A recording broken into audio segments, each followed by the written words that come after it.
Hello guys, and welcome back to the channel. Now guys, Operation Rescue Nigeria is still holding firm and is still holding steadfast in spite of all of the oppositions against it. And the opposition against Operation Rescue Nigeria, of course, comes in the form of the Central Bank of Nigeria, where all of the sovereign wealth of the country is placed, the security apparatus of the state, which is held by a particular entity, and of course Malam Buhari himself. And I don't really need to use any invectives to describe Malam Buhari. You already know what that entity is, which is Fulani, whatever it is. You already know Malam Buhari, so I don't really need to give a description here. But Operation Rescue Nigeria is coming up against all of this and is still holding firm and is still holding steadfast. So guys, with that, I bring you this.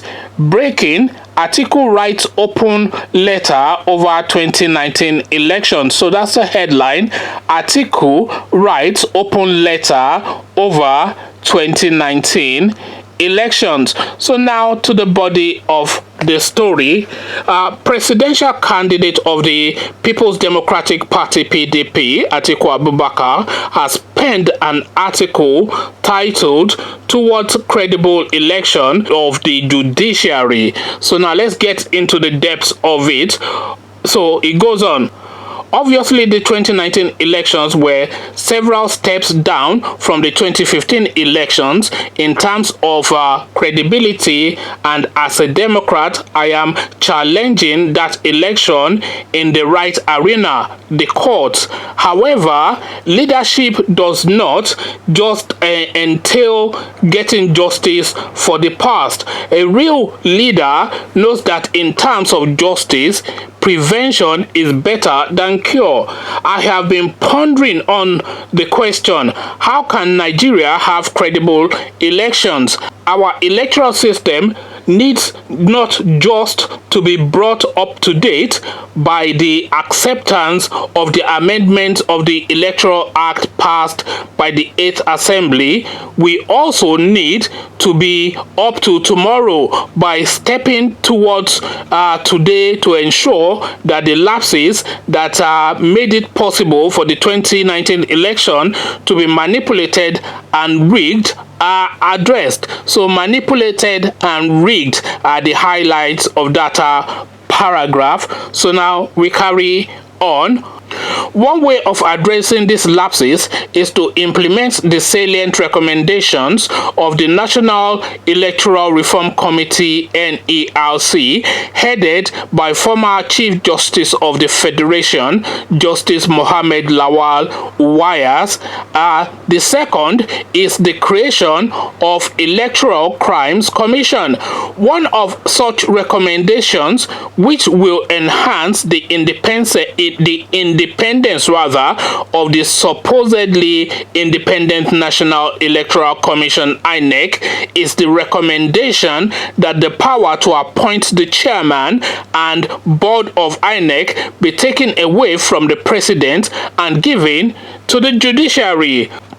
Of all three arms of government, the judiciary is the least affected by elections, meaning that it has the highest objectivity in matters related to the INEC. It is therefore in the best interest of the three arms to appoint a chairman and board members for electoral body that are impartial, competent, and patriotic. This recommendation may seem like a small change, but my experience in life has taught me never to underestimate the big difference that small changes can make. Nigeria today faces a lot of challenges, chief amongst which are security and economic revival. To effectively tackle these problems, a government must have an honest and indisputable mandate.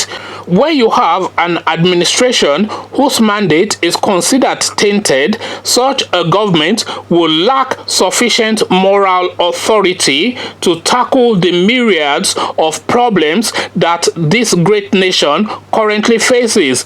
I conclude by saying that I do not believe in blaming. Leadership must be solution-oriented, not blame-focused. This is why I prefer this patriotic advice.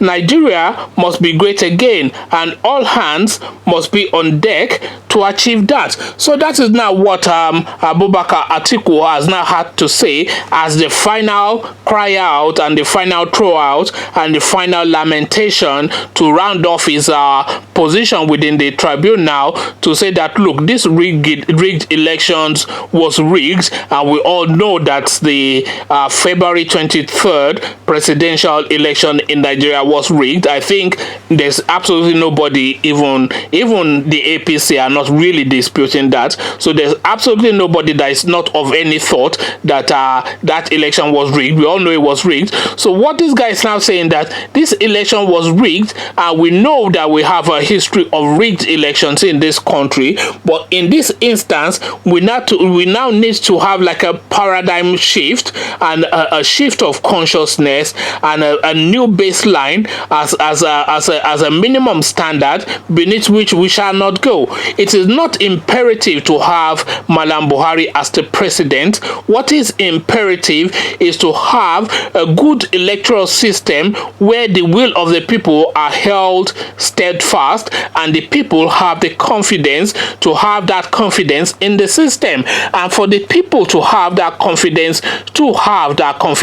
in the system, then we cannot continue down this path line, because you remember during Yar'Adua's era, Obasanjo, then when he completed his third term, you remember that Obasanjo was trying to his second term rather, that was a Freudian slip, by the way, because I was of course leading to that third term element. But then of course when Obasanjo completed his second term, he was agitating and bribing politicians to amend the constitution to allow him to continue for a third term. And then that third term agenda was faulted and halted by the Nigerian state. And then of course he then installed Yar'Adua, Shehu Musa Yar'Adua, as the president of Nigeria then. Now that election was completely rigged, of course. I cannot remember who contended against Yar'Adua. I think it was Buhari as well, because Buhari of course is always the person in contention until he became the Fulani, the Sunni president of Nigeria now. And of course now we all now know the narrative after that. But of course when Obasanjo installed Yar'Adua as the president of Nigeria, and then Yar'Adua took the reins of the presidency of Nigeria, Yar'Adua himself came out in the public space, and if there is anything that will ever be credited to that man, it will be this, in my own personal opinion. You may have a different view, but in my own personal taking, the one thing above all else, and he may well have other achievements, but the marquee out of all of his achievements is that he singularly came out of the history of Nigeria to state that the elections that brought him into power was flawed.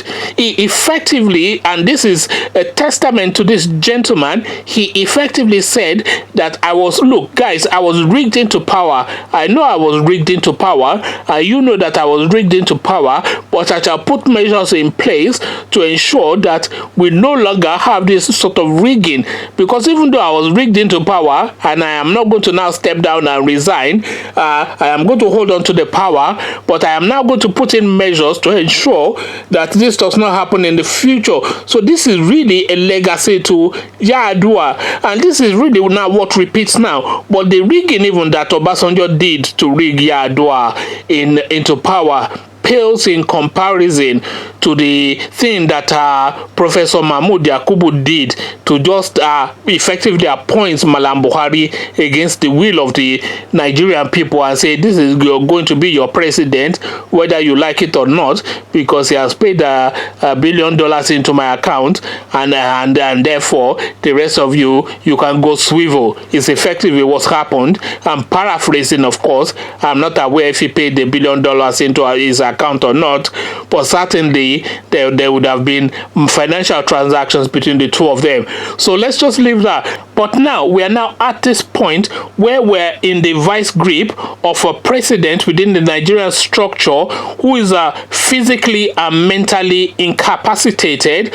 Because of course we know that Buhari is a very physically ill man. This is a matter of public record, but of course a lot of people will have it that Buhari is also a mentally ill man as well, of severe proportions. So this is not a man of that is in full possession of himself, either physically or mentally. This is really somebody, an elderly man in his 80s who needs to be convalescing in his village and have his grandchildren around him, bringing him tea and biscuits and listening to stories of days gone by. This really should be his life, but unfortunately we have this 80-something-year-old man in charge of the lives of the country that the average age is 27. So you can see from 80 to 27. So that 27-year-old Nigerian, that is the average, has a minimum of a master's degree, and the Malami that is in charge of the country,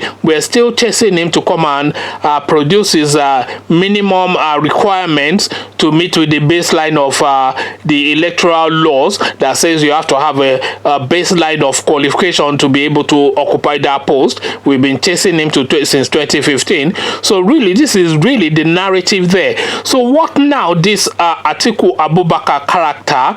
And by the way, I am not an Atiku Abubakar fan especially, but to be honest, if you hold a gun to my head and say tell me yes or no, I do like the guy. I've always liked him because I don't know how he's going to perform, but in terms of what he puts out in the public space, when you read his policies and his agendas and his intentions, they tally with reason and logic and what will progress the country.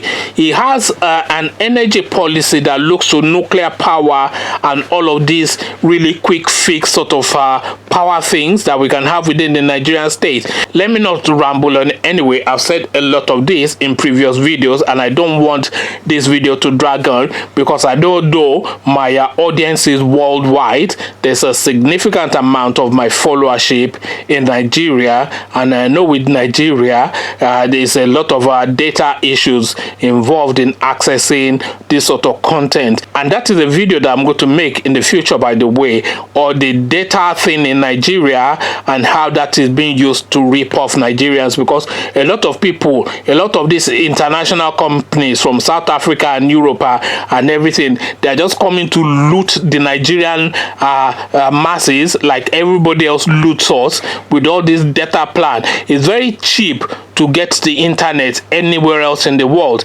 Nigeria is the most expensive place for you to access online. So once they've put the structures in place, you know, these people, they are making over 10,000 turnover in profit. So for every naira you spend, you get 10,000. So it's 10,000 plus in excess that these people are making. It's effectively armed robbery. Anyway, that's a video that I'm going to do separately. But conversations in the comment section about what Atiku's position is what I am inviting regarding his final outcry to ask that the judiciary to go beyond the dollar bags and then look to rescue the country instead and give the right judgment, because of course we all know that Atiku won that election. But will the judiciary do the right thing? That is really the question. What are your thoughts? Conversations in the comment section is what I am inviting. inviting. But before you come have that conversation with me in the comment section, click on the red subscribe button so it turns gray. Click on the bell button, that way you are notified every time I drop a new video. Then come have your say with me in the comment section. So I'll leave you here, carry on this conversation with you in the comment section where we can talk endlessly. So I'll leave you here, meet you there, but here I say peace.